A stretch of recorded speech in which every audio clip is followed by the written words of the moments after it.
Vamos orar, meus irmãos. Quero convidar você a baixar a sua fronte aí e me acompanhar nessa oração.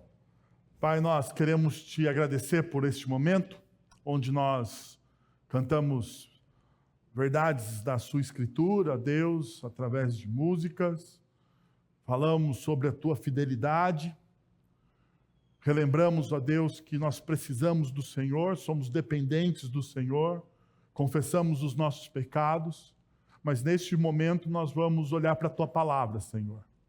E queremos então pedir a instrumentalidade do teu Santo Espírito para que possamos compreender a tua boa vontade através da palavra revelada a nós pelo teu Santo Espírito, Senhor.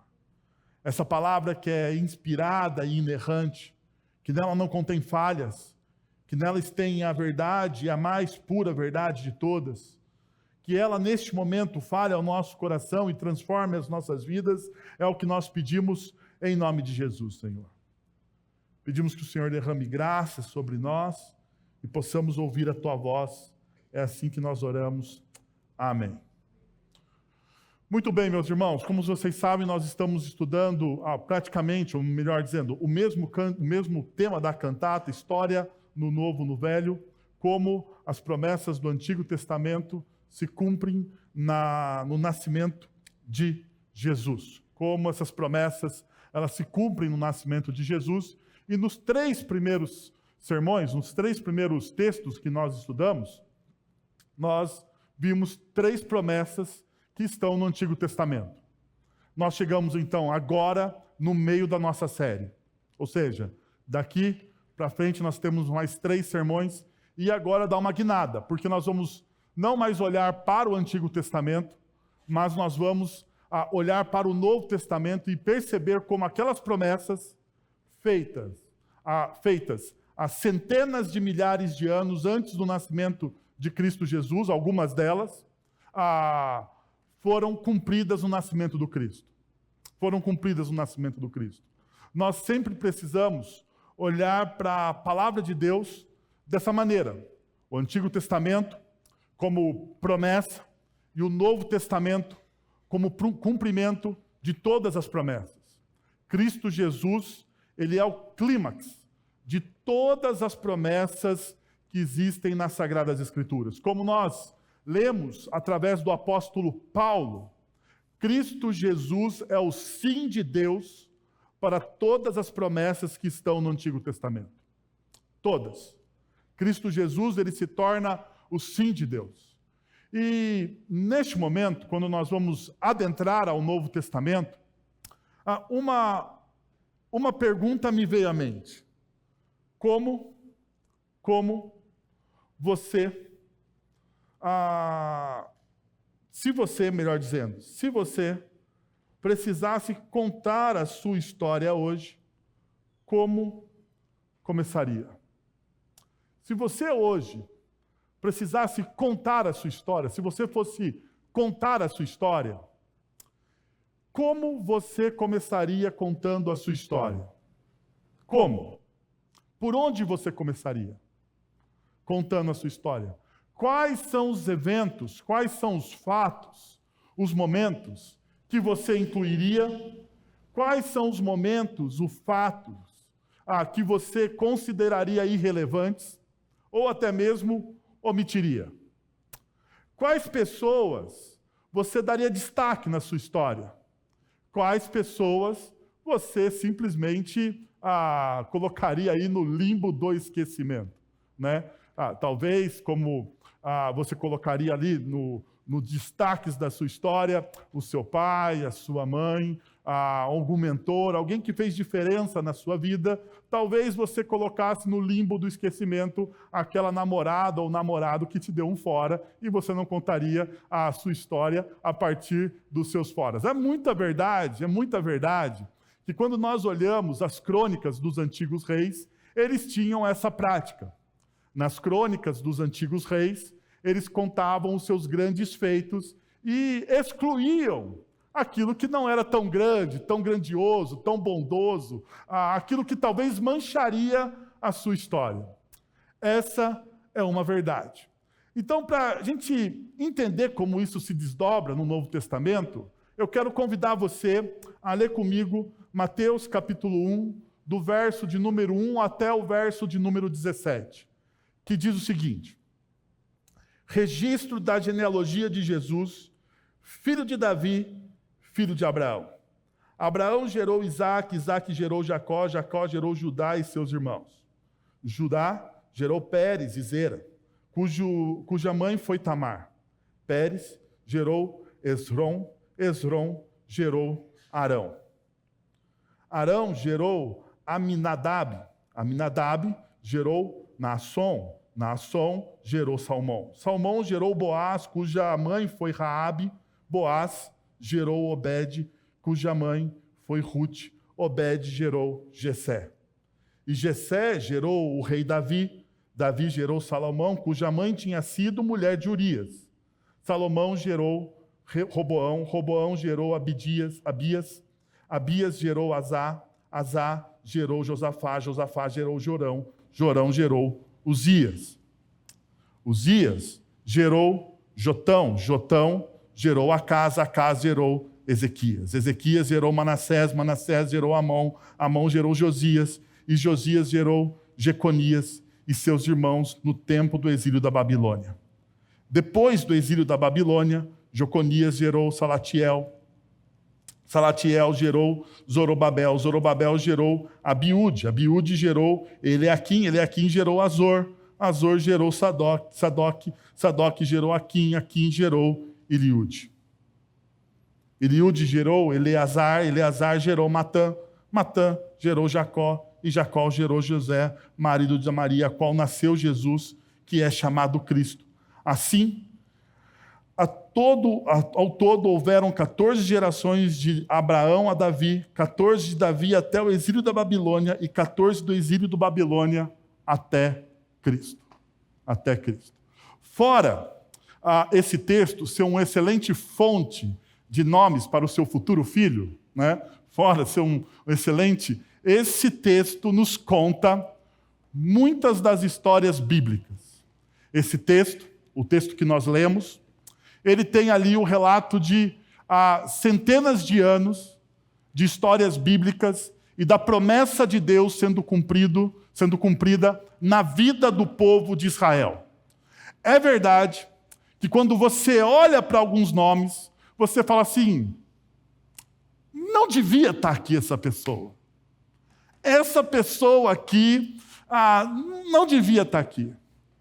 Ou você olha para alguns outros nomes e você fala assim, mas essa pessoa tão infiel, essa pessoa tão ímpia, essa pessoa tão descompromissada com Deus, faz parte da história da redenção? Faz parte da história da redenção? Pessoas com inúmeros defeitos. Quando nós olhamos a genealogia de Jesus, dois sentimentos me permeiam. Primeiro sentimento é que a Bíblia não esconde, não maqueia os seus personagens.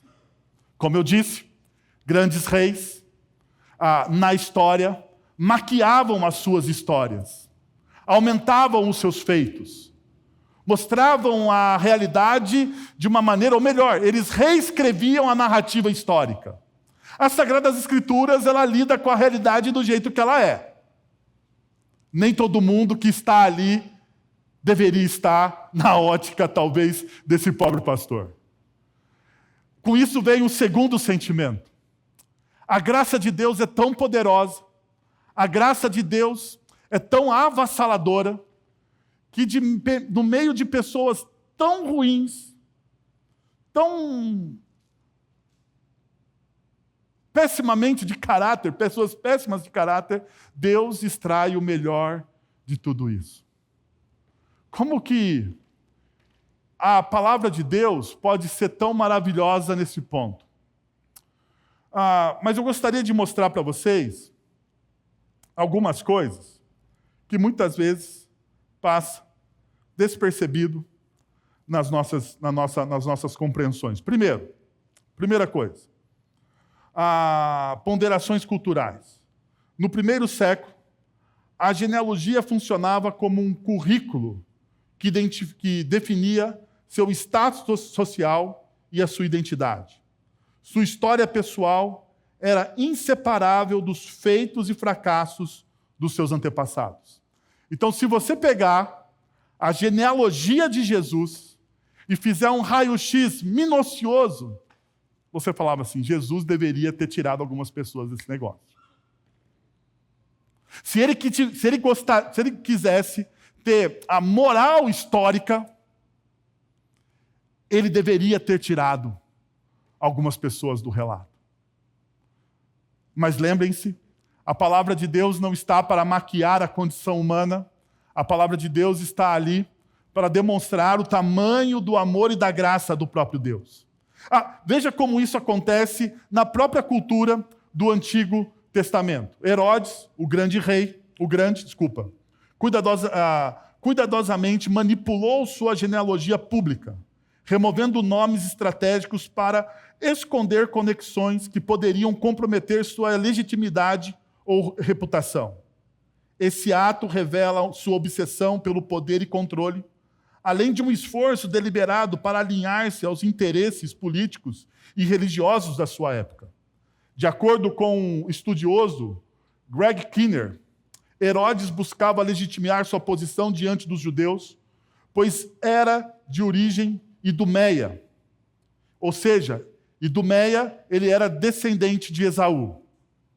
Não poderia herdar o trono de Israel. E não descendente direto do rei Davi. Algo crucial que os padrões messiânicos de Israel exigiam. Assim, ao expurgar nomes que pudessem levantar questionamentos, Herodes reforçava sua narrativa de autoridade e influência. Perceba, grandes reis fazem isso. Manipuladores fazem isso. Manipuladores pegam as verdades e distorcem as verdades. As Sagradas Escrituras lidam com a verdade do jeito que a verdade é. Não romantiza os seres humanos, mas demonstra, coloca de maneira visceral os seus erros, as suas falhas, os seus acertos, as suas virtudes e invirtudes. Diante dessa realidade, nós devemos nos perguntar, o que Mateus, então, está fazendo? E nós respondemos, Mateus não omite nenhum fato ou personagem da genealogia de Jesus. Ao contrário, ele nos convida a refletir profundamente sobre o significado das boas novas do Evangelho de Jesus, revelando como Deus trabalha de forma surpreendente e redentora em meio à nossa história. Deus, no meio da sujeira da nossa história, Ele vai trabalhar de forma redentora. Ele vai trabalhar de forma redentora. Todos nós aqui temos histórias. Todos nós, no nosso passado, seja ele grande ou pequeno, temos algum passivo. Podemos esconder, podemos colocar a nossa roupinha de ver Deus, fingirmos perfeição, podemos nos fantasiar, nos maquiar de pessoas santas, mas Deus que conhece e sonda o coração de cada uma das pessoas que está aqui nesse auditório presente, sabe realmente quem somos, sabe realmente quais são os nossos desejos, sabe quais são as nossas invirtudes, os nossos anseios mais profundos, e os nossos anseios mais profundos que não condizem com as Sagradas Escrituras. Deus nos conhece, Deus sabe, e Deus lida com essas verdades, e Ele lida com essas verdades não de maneira desleixada. Deus lida com as nossas verdades, com as nossas invirtudes, com os nossos defeitos, de maneira reverente. Deus lida com as nossas invirtudes, com os nossos defeitos, com os nossos desejos mais ocultos, de maneira reverente, ponto ao ponto, de entregar o seu próprio Filho a nosso favor para que nós fôssemos transformados. Quer maior reverência do que isso? Deus, então, ele lida com a história da humanidade de maneira redentiva. Celebramos, e o Natal nos mostra essa realidade. Quando nós celebramos, e aqui nós precisamos reorientar o nosso coração. Por quê?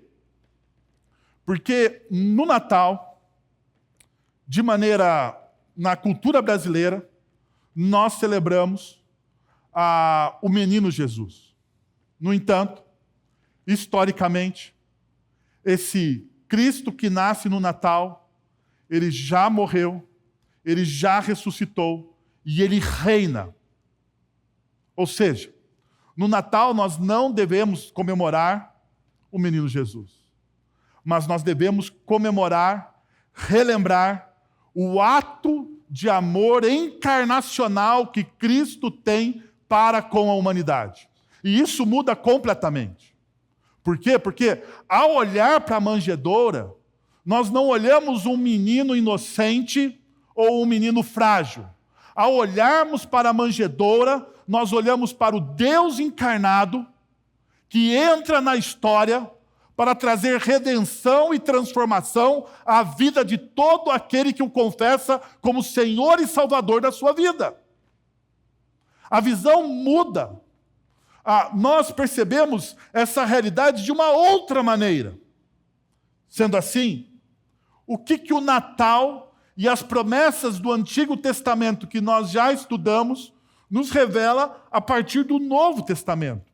Em primeiro lugar, o Natal revela o Evangelho como a encarnação histórica do Deus entre nós. Perceba, como que começa o texto ao qual nós começamos de ler. O texto de Mateus começa com a palavra registro da genealogia de Jesus. E a palavra registro aqui, é um termo jurídico que atesta a veracidade dos fatos ou do evento em questão. E nós precisamos nos lembrar de uma realidade de quem está escrevendo o texto. Mateus é um homem de dois mundos. Mateus, ele era judeu, o evangelista Mateus, o apóstolo Mateus, ele era judeu, no entanto, ele trabalhava para o Império Romano. Ele era um homem de dois mundos. E ao escrever o seu evangelho, apesar de os estudiosos dizerem que o evangelho de Mateus ele é dirigido diretamente aos judeus, um homem de dois mundos mira nos dois públicos que ele tem. Nos dois públicos que ele tem. E ele mira nos dois públicos que ele tem porque ele sabe que, de certa forma, o evangelho é dirigido aos judeus, no entanto, o Império Romano vai ouvir desse evangelho. Então, quando ele coloca uma palavra do jurídico romano, ele coloca como veracidade, ele dá um atestado de veracidade dos fatos e dos eventos em questão. Perceba, ele fala ao mundo romano, mas também ele vai falar ao mundo judeu. Porque quando ele fala de genealogia, a palavra Gênesis, em seu original, significa fonte e origem. A palavra aqui no grego é a mesma palavra usada no início das Sagradas Escrituras. A Gênesis, a criação, o início, a fonte, a origem de todas as coisas. Ela nos lembra que tudo tem um começo em Deus, que é a fonte de toda a criação. Mateus, um homem de dois mundos, ele está mirando e ele está demonstrando para essas duas realidades que o Cristo é o Deus encarnado que entra na história. Perceba, quando Mateus usa a palavra Gênesis, esse conceito não apenas aponta para o início físico do mundo, mas também revela o propósito divino por trás de todas as coisas. Ao refletirmos sobre isso, nós somos chamados a entender que a origem da nossa vida, a nossa identidade, a nossa missão, os nossos propósitos, os nossos planos, eles encontram real significado somente em Deus. Somente em Deus. E somente Deus, e somente Ele, nós podemos encontrar o verdadeiro sentido da nossa existência. Perceba, quando nós olhamos para essa realidade, nós vamos entender que o Natal nos revela que o cristianismo não é sobre bons conselhos, mas sobre boas novas. Existe uma grande diferença sobre como você encara o Evangelho de Cristo Jesus. Se você encara o Evangelho de Cristo Jesus como bons conselhos para a sua vida, você o encara sobre aquilo que você precisa fazer. Bom, existem conselhos e eu posso ou não seguir esses conselhos. É optativo. Então, quando você lê nos evangelhos que você precisa perdoar alguém, se são conselhos, não existe uma instrução direta e objetiva de você perdoar. Você simplesmente faz a opção no seu coração. E muitas vezes nós encaramos o evangelho dessa forma, como bons conselhos. Jesus nos ensina, insiste, perdoe o seu próximo, e nós achamos, não, eu só vou perdoar o próximo quando eu sentir no meu coração. Quando eu sentir no meu coração. Eu só vou amar o próximo quando eu estiver preparado para amar o próximo. Eu só vou fazer aquilo, me envolver com aquilo outro, quando eu achar que eu estou bem para fazê-lo. Mas não é assim. Porque perceba, o Evangelho, eles são as boas novas de Deus. E as boas novas não é sobre aquilo que você faz ou opta por fazer. É aquilo que Deus já fez na história por você. Perceba, Tim Keller vai dizer o seguinte: eu diria que outras religiões e muitas igrejas, ao falarem sobre salvação, entendem-na e proclamam-na como um conselho. Salvação é algo pelo qual você tem que trabalhar e lutar, que você tem de alcançar. Só acontece se você orar, obedecer ou transformar sua consciência. Mas o evangelho cristão é diferente. Os fundadores das grandes religiões afirmam, de um jeito ou de outro, estou aqui para lhes mostrar o caminho para a realidade espiritual. Façam tudo o que eu digo. Isso aqui é conselho. Na verdade, isso muitas vezes se torna, dentro do meio religioso, não está manipulação. Manipulação. Quando você não está mais debaixo da autoridade espiritual de tal líder, quando você não tem mais a cobertura espiritual de tal líder, então você está agora amaldiçoado, porque afinal de contas você não o segue, porque afinal de contas ele sabe o caminho. Mas quando nós olhamos para o Evangelho e nós percebemos o que Jesus está fazendo, Keller continua. Jesus Cristo, o fundador do cristianismo, vem e diz: sou a realidade espiritual em pessoa. Você jamais conseguiria me abraçar, por isso tive que descer até aqui. Me alcançar, desculpa. Mas por isso tive que descer até aqui. Isso é a novidade. No Evangelho de João, Jesus repete constantemente a expressão eu sou.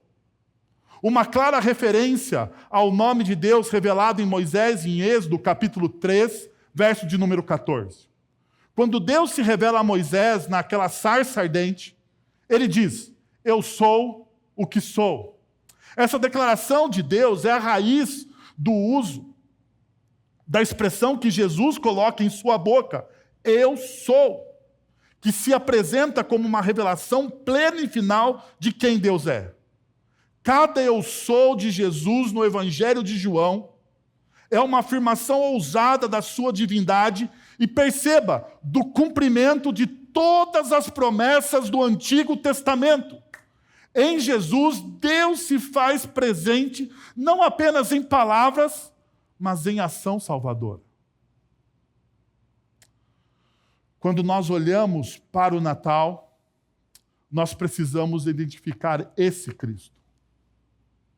esse Cristo, que se apresenta e que se cumpre nele todas as realidades espirituais e todas as verdades de Deus. Por isso, então, que o apóstolo Paulo vai dizer, e eu repito para vocês, Cristo Jesus é o sim de Deus para todas as suas promessas. Mas existe ainda um outro ponto. Segundo, o Evangelho, o Natal, revela o Evangelho como uma manifestação histórica de novos começos. O Natal revela o Evangelho como uma manifestação histórica de novos começos. Perceba, Judá gerou Pérez e Zerá, cuja mãe foi Tamar. Salmão gerou Boaz, cuja mãe foi Raabe. Boaz gerou Obed, cuja mãe foi Ruth. Davi gerou Salomão, cuja mãe tinha sido a mulher de Urias. Lembra que eu falei que existem fatos na história que nós deveríamos ocultar? Esse aqui, ou essa genealogia, é um deles. Mas existe uma outra coisa que talvez passe de longe dos nossos olhos, porque não temos a mesma cultura dos escritores bíblicos. Primeira coisa que você precisa entender: nas genealogias israelitas, é raro encontrar a menção de nomes femininos. Não colocava. As genealogias bíblicas, elas são patriarcais. Patriarcais. Os homens estavam como primeiro plano em todas as genealogias.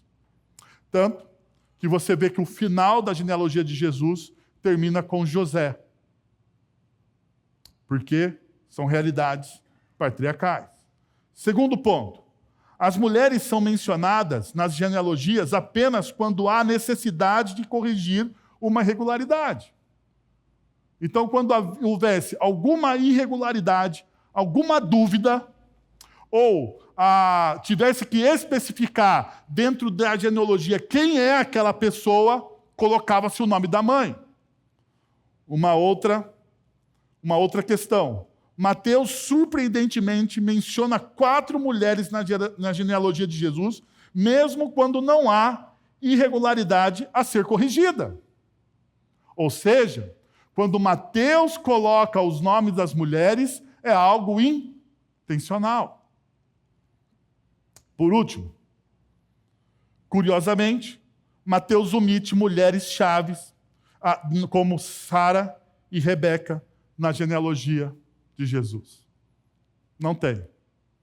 As mulheres dos patriarcas não apareceram na genealogia de Jesus. Perceberam isso? Mas daí surge uma questão. Quem são? Ou qual é a biografia das mulheres que aparecem na genealogia de Jesus? Veja aqui. Primeiro, Tamar. Em Gênesis capítulo 8, engana seu sogro Judá, levando-o a se deitar com ele.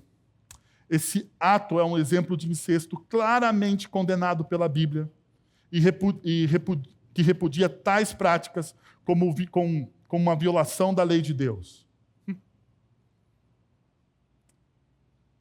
Tamar seduz o seu sogro, cria um incesto, e ela está na genealogia de Jesus. Ela quebrou a lei de Deus. Claramente. Raabe não era apenas uma cananeia, mas também uma prostituta. Josué capítulo 2, verso 9. Sua vida era marcada pela marginalização e pelo pecado. Revela a profundidade da graça de Deus. Quando nós olhamos para essas mulheres, nós vamos perceber a profunda graça de Deus e a inclusão de pessoas imperfeitas.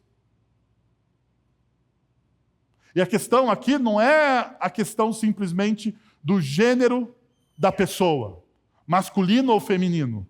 Tem a ver com as histórias, com o sofrimento, com as dores, com a marginalização. E o que Mateus está fazendo é resgatar as pessoas marginalizadas, historicamente excluídas, e demonstrando que existem 9 começos para aqueles que falharam na vida.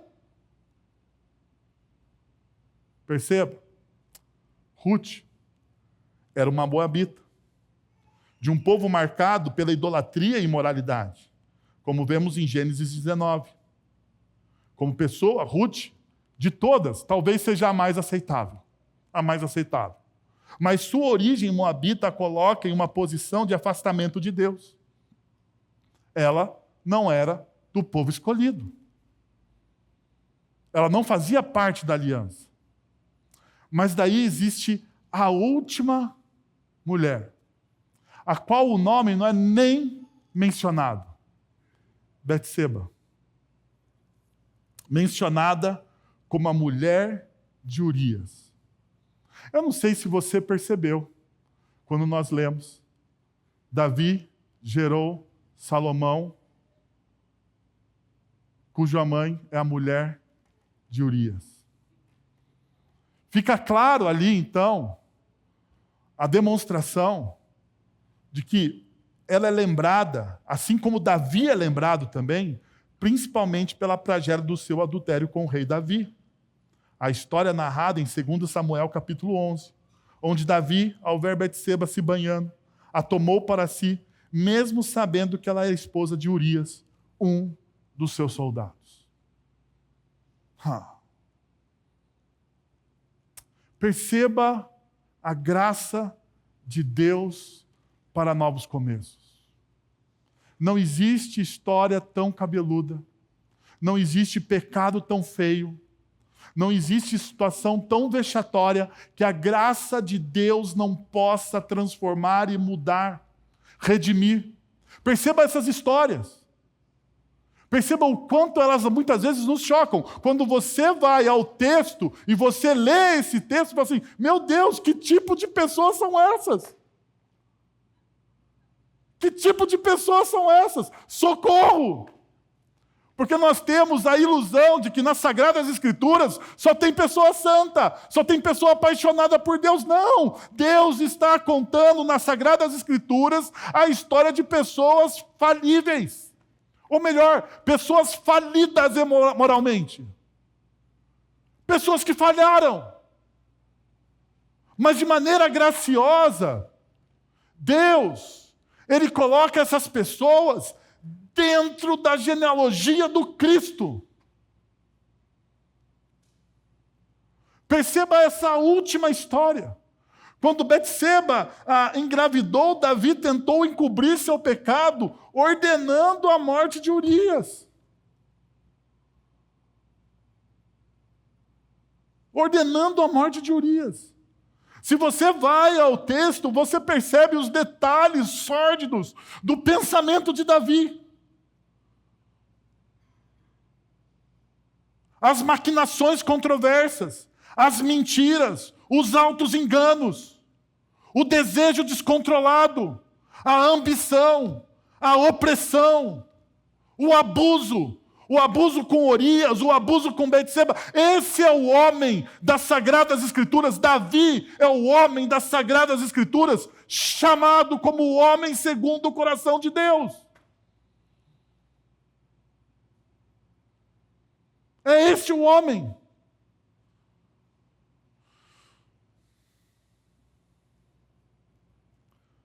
Mas quando nós olhamos essa história, nós percebemos que essa inclusão, que essa especificidade que o texto coloca, revela a graça de Deus que redime até mesmo os maiores erros,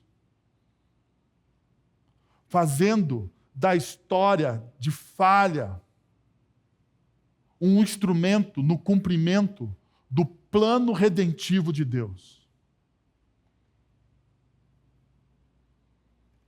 Talvez você não tenha a mesma história que Davi, mas talvez você tenha vergonha da sua história. Deixa eu te falar uma coisa. Deus em Cristo Jesus está redimindo a sua história.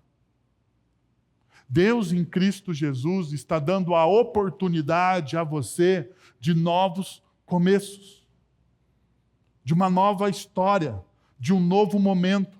Por isso que o apóstolo Paulo, ele olha para os crentes em Corinto e dizem: olha, em Cristo Jesus, meus irmãos, apesar de vocês serem quem vocês são, em Cristo Jesus, Deus está fazendo nova todas as coisas. Deus está redimindo a sua história. Deus está transformando o seu coração. Eu sei, você ainda não chegou lá, mas estes homens aqui do passado também não chegaram. Também não chegaram. Mas Deus, mesmo assim, diante dos seus pecados, não os abandonou, não abandonou o seu povo. Pelo contrário, nós podemos ver os flashes da redenção, os flashes da transformação. Nós podemos ver a graça de Deus atuando, apesar do nosso pecado. Apesar.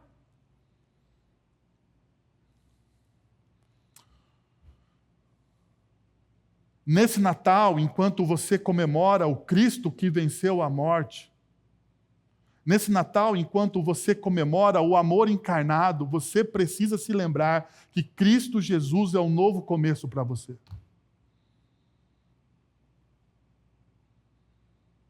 Mas existe uma terceira realidade. O Natal mostra como o Evangelho é a promessa de Deus que se torna realidade. O Natal mostra como Deus, de maneira graciosa, vai trabalhando, não através do nosso cronograma. Porque todos nós, quando falamos de promessas de Deus, nós temos o nosso cronograma. Nós achamos que Deus precisa executar a promessa dele no nosso tempo. No nosso tempo. E nós nos esquecemos do autor de Hebreus. Porque o autor de Hebreus, quando fala, não sei se você já leu o texto lá de Hebreus dos heróis da fé. Você já leu aquele texto dos heróis da fé? É um texto lindíssimo. Quando eu leio aquele texto em voz alta, em casa, eu tenho vontade de chorar.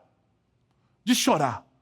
Porque aqueles homens e aquelas mulheres que eram peregrinos, e o texto vai dizer, homens e mulheres que viveram nesta terra como peregrinos, que o coração deles não estava alicerçado aqui nessas realidades, mas os olhos deles estavam vinculados aos céus.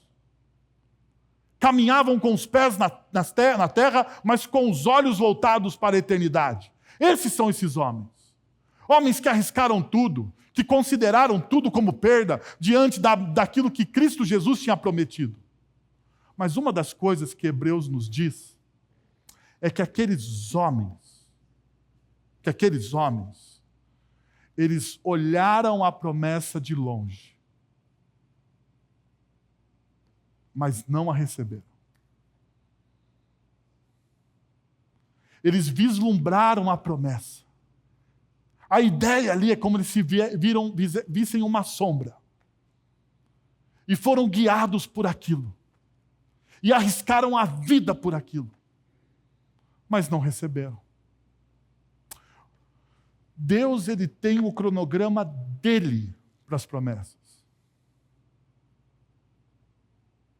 Mas muitas vezes você quer apressar as promessas de Deus para a sua vida. Veja, deixa eu te dar um exemplo sobre isso. Quando Deus encontra na história Abraão, ele faz uma promessa a Abraão, ou Abrão, dependendo do momento da história que você está lendo. Ele faz uma promessa a ele, dizendo, você será o pai de muitas nações. Em determinado momento das Sagradas Escrituras, Deus se encontra com Abraão na tenda, pede para ele sair da tenda, olhar para as estrelas dos céus e diz, conta, porque olha só, a sua descendência será maior que as estrelas, será maior do que essas estrelas dos céus. E Abraão, então, ele é cativado por essa promessa. Quem não seria? Quem não seria? Quem não seria? Mas em determinado momento da vida de Abraão, ele tenta apressar a promessa. Ou não tenta? Ele tenta dar o jeitinho dele. Ele pensa assim: Deus está demorando demais para cumprir a promessa dele na minha vida. Não foi muito bem Abraão, né? Foi a sua esposa, Sara. Mas ele foi enredado pela esposa, né? A culpa é dele. Se ele consentiu, a culpa é dele. E daí, ele se deita com a sua escrava, com a sua concubina, Agar, e tem um filho. E até hoje nós temos reflexos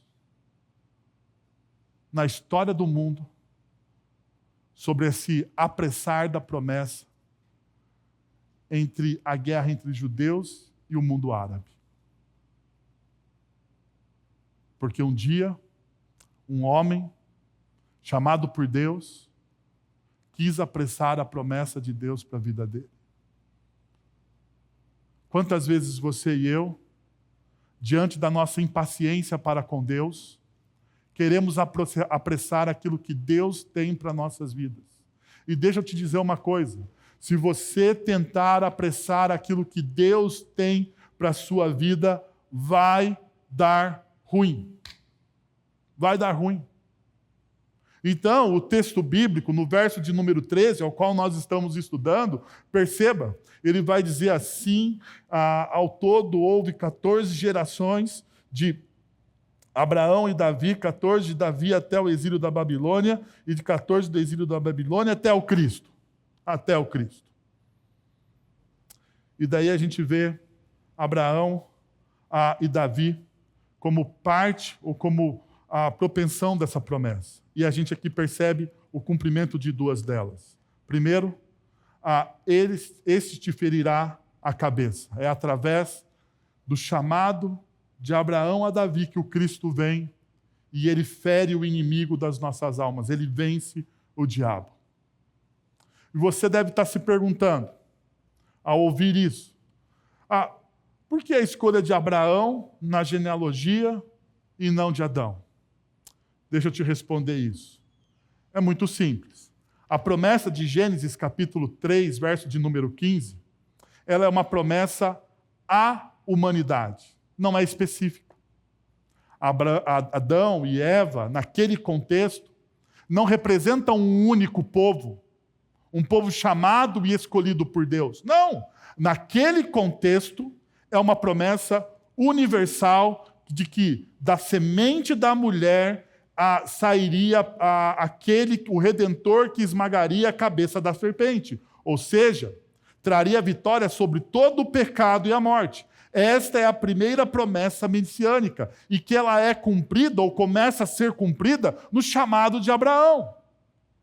Então, quando o texto bíblico aponta Abraão e Davi, nós sabemos que Deus está cumprindo essa primeira promessa. Assim como ele cumpre a segunda promessa: de ti farei uma grande nação. E essa promessa é cumprida muito mais plenamente, não na descendência de Abraão, mas na igreja em Cristo Jesus. Porque a descendência de Abraão, a partir da morte e ressurreição de Cristo, nós, como igreja, se tornamos o novo Israel de Deus e descendentes de Abraão. Somos adotados. Então perceba, a graça de Deus quase nunca opera segundo o nosso cronograma. Está na mão dele. Você precisa parar de confiar nos seus insights, você precisa parar de confiar no seu feeling, você precisa parar de confiar em si mesmo e se entregar a essa graça que pode transformar a sua vida. Mas existe uma outra coisa que é importante quando nós olhamos esse texto.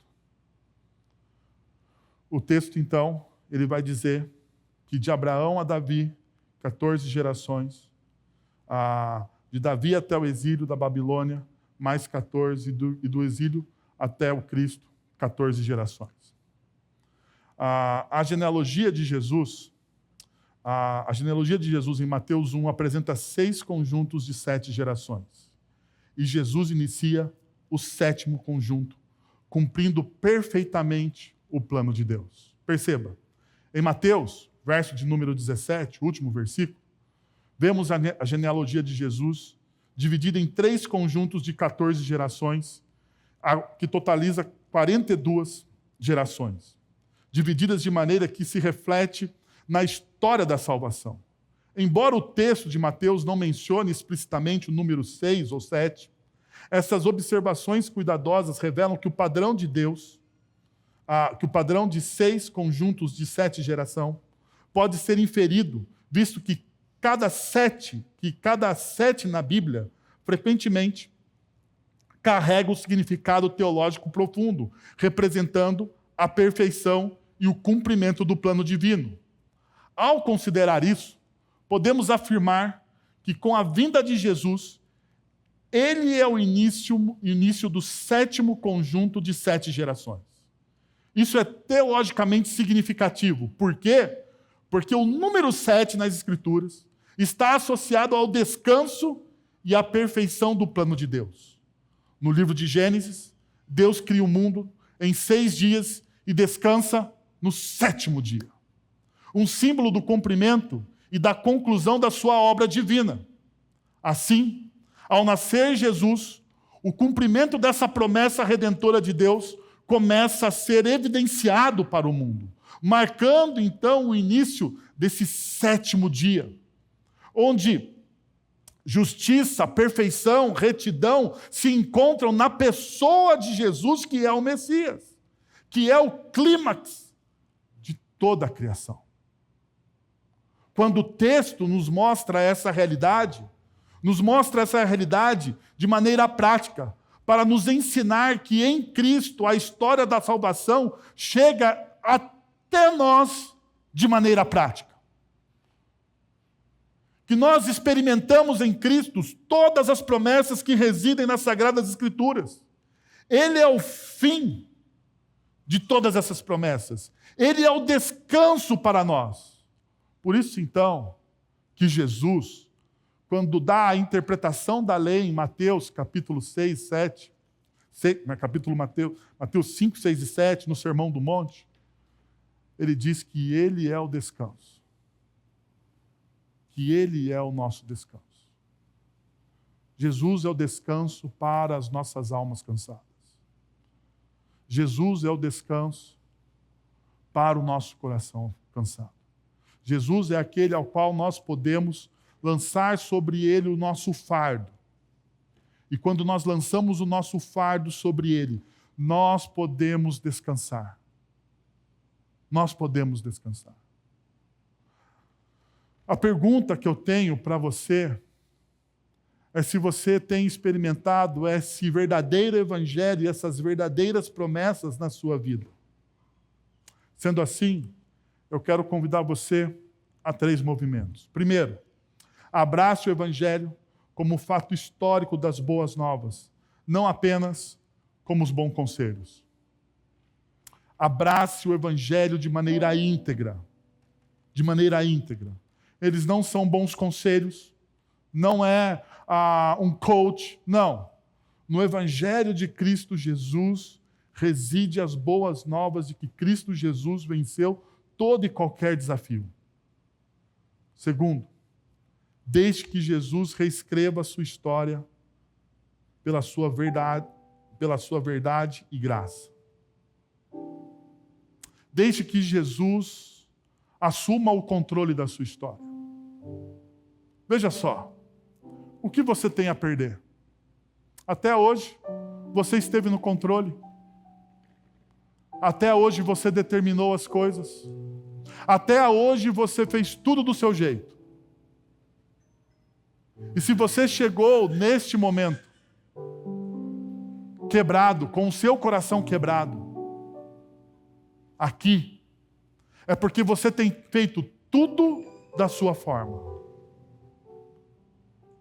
Que tal, neste momento, aonde nós comemoramos aquele que é o Cristo encarnado, o amor encarnado, a verdade encarnada, você deixe Jesus reescrever a sua história. Você deixe Jesus assumir o controle. Você tem um passo de fé e de entrega. Por fim, quero convidar você a perceber que em Jesus você encontra a oportunidade de descansar. Descanse e entregue-se a Ele. Você está cansado? Sobrecarregado?